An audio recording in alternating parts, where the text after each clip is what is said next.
Hello and welcome back to my game engine series, where I try to make a game engine from scratch using C++ and Vulkan. In this video, I want to talk about how I made my game engine multi-threaded. I'm going to have to go more in depth in this video to explain what I've done, so I'm going to provide different links in the description that will be time-stamped, so if something is unclear, you can go digging for more details. My renderer not being fast enough is something I've mentioned in other videos I've made on my game engine journey. In the demos I've showed so far, the renderer is plenty fast enough to render one model. The problem being it's fast enough now, but as soon as I add more effects, such as lighting, shadows, and various other things that are very common in games, the renderer will get slower and slower, and eventually it won't be good enough. So this is why I need to make things threaded, because in the future when I add more effects, these can be done in parallel rather than in sequence. That being said, currently, although I have threading working, there is still a lot more work to do. What I have managed to do is get asynchronous loading when loading assets from disk, and I've split up the rendering into small tasks. As you likely already know, outside of networking, the slowest part of accessing memory on a computer is from disk. So it makes sense we try not to block our rendering routine when we load different assets from disk. How did I go about this? Well, it's possible to set up one thread for rendering and one thread for I/O and call it a day. This is what people did 20 plus years ago, but now there are a lot more hardware threads than two on a modern CPU, which we can take advantage of. The problem starts with me though. I've never actually written a threaded codebase before. The good part is Vulkan is designed to be multi-threaded. When you take Vulkan from a single-threaded renderer to a multi-threaded renderer, you have to do things differently, which required a total rewrite of parts of the renderer, because assumptions made about how to sync up different buffers aren't true anymore. So the tasks are 1. Load assets from disk, get all the data from that process and hand it over to Vulkan. 2. Split up Vulkan into tasks that can be ran in parallel and synchronized.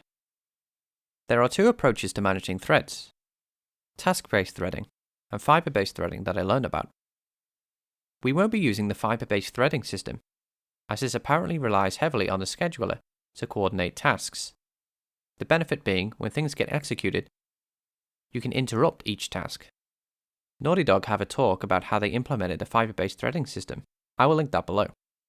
But I'm going to use this simpler task-based threading system, using a library called EnkiTS, which requires us to forget about threads themselves and partition our code into individual tasks that can be threaded.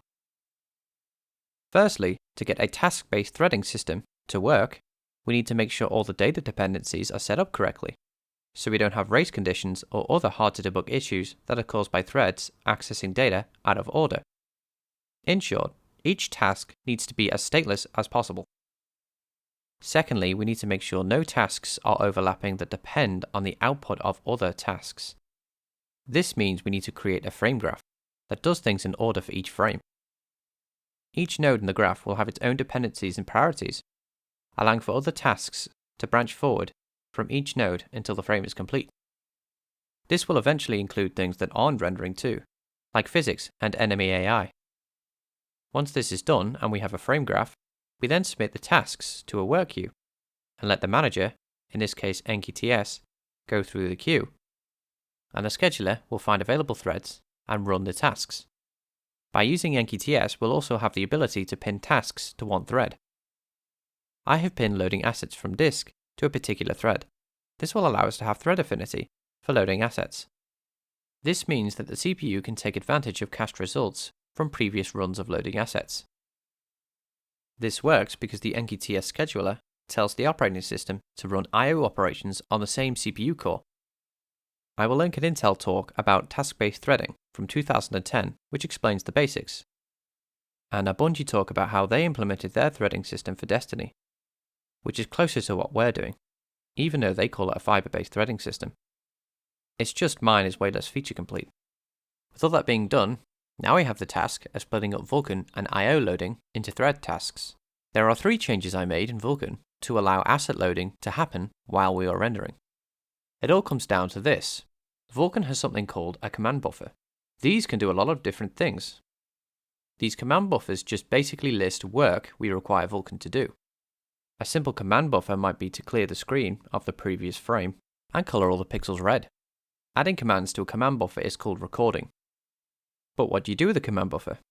Well, the next step is presenting it to a queue. This queue executes the commands of the command buffer in the order at which they were added to the command buffer.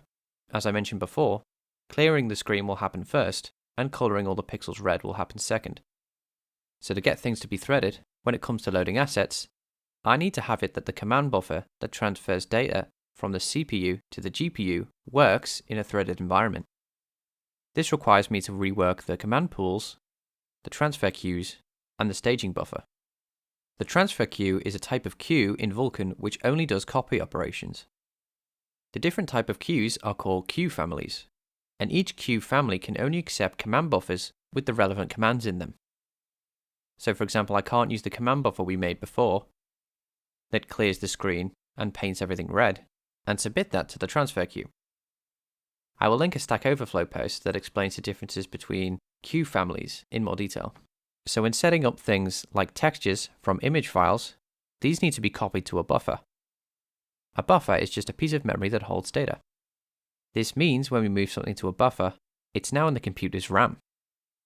The staging buffer holds memory we need in temporary memory to then later allocate it to another buffer using the Vulkan memory allocator library.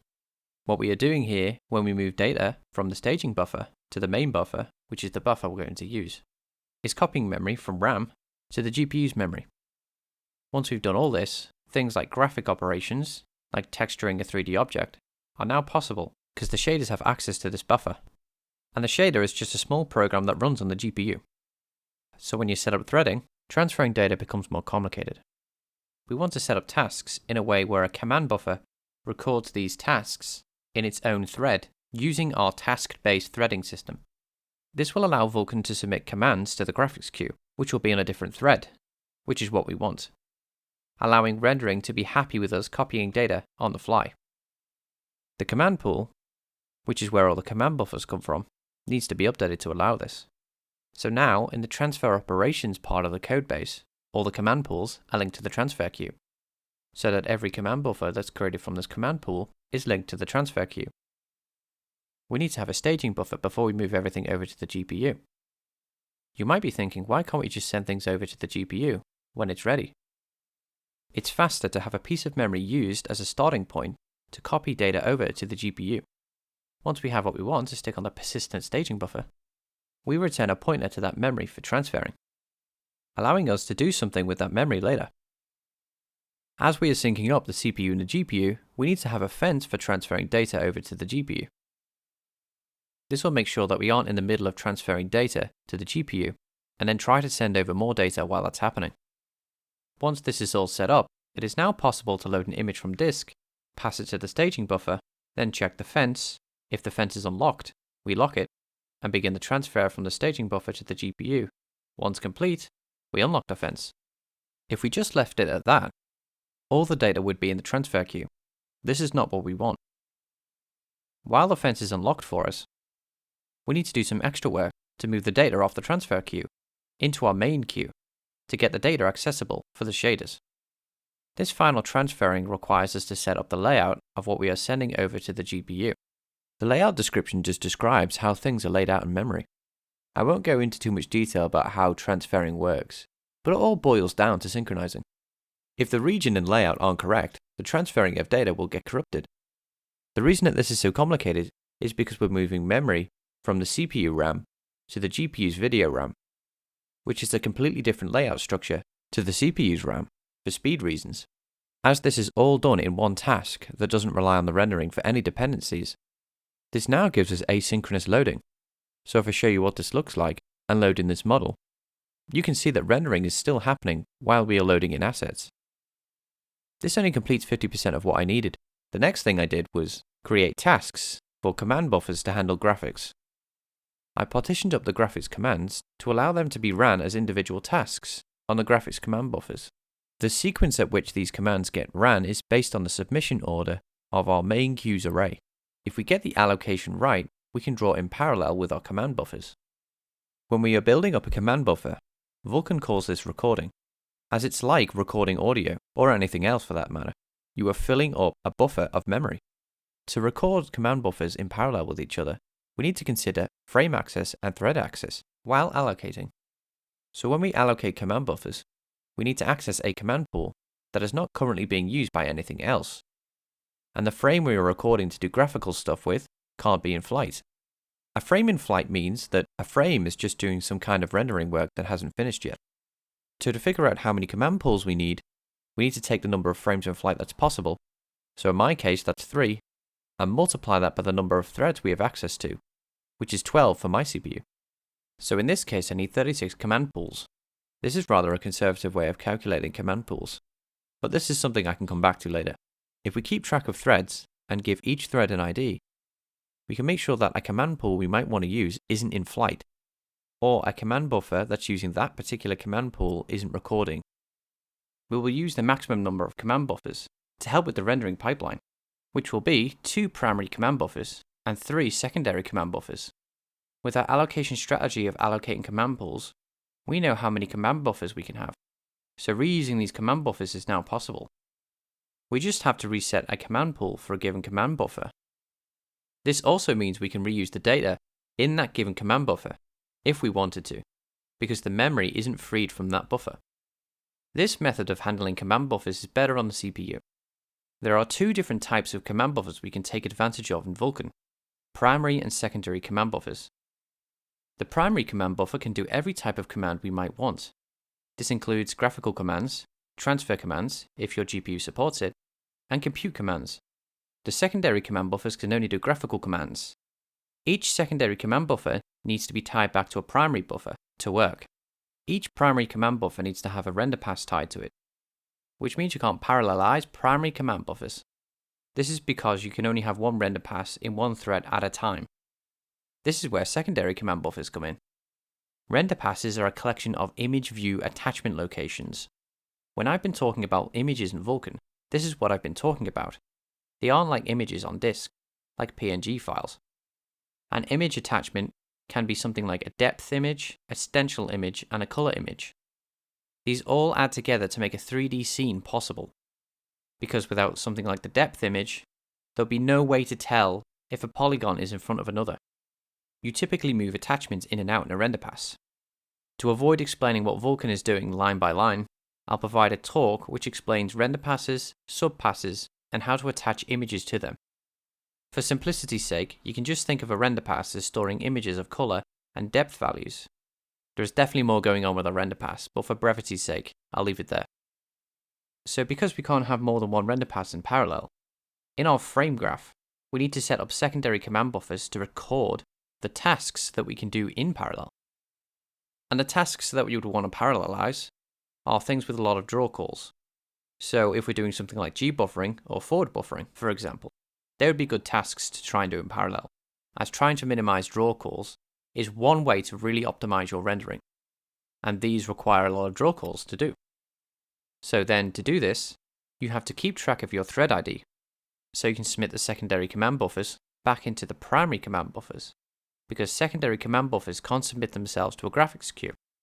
The reason that you'd want to make IDs for each thread and keep track of them is so you don't submit secondary command buffers that have been recorded out of order. So finally, with all that being said, we can now create tasks that can be parallelized, recorded by secondary command buffers, and using our task-based threading system, we can submit all that to a work queue and run them in parallel. You may be thinking, what's the FPS improvement from this? Or do you have like a cool effect now or something? Nope. As you can see, the rendering speed is exactly the same, and we have no new graphical effects yet. The reason being is our frame graph does nothing but render depth, stencil, and color for this model. Even though we are doing physically based rendering with a light source, our frame graph is just one node long. The whole point of adding threading to our renderer is so we can start adding more advanced and cool looking rendering techniques, building up our frame graph. So we can do things like remove this particular light source and have multiple light sources in a different part of our frame graph, also known as having a lighting pass. Well, that's it. This has been the hardest video I've made so far. The coding was hard, and trying to break down these concepts well enough that they are understandable was really difficult. So forgive me if something was unclear, or you just found it confusing. I've honestly found it really confusing. It's been difficult, and I'm still learning all this stuff. So if anyone's watching this who really knows Vulkan well, and you've spotted a mistake in my understanding, please let me know. I did skip over some things to avoid explaining every line of Vulkan, so I hope the resources I provided in the description really help you out if you're learning Vulkan too. I just want to say thank you to all the people who've been watching my videos. I didn't expect to reach 100 subscribers. I know this isn't a lot compared to other YouTube channels, but I don't care. I'm still very grateful regardless. Even those people have just liked the video. It's really cool. And I do read all your comments, and try to take in the feedback that you've given me, so hopefully you can see I'm taking that and trying to improve.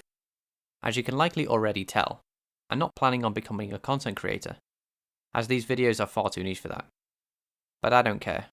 This is something I like doing. I like making cool things and then making videos about them. So thank you for following along on my journey and watching the entire video. Have a good day. See you in the next one.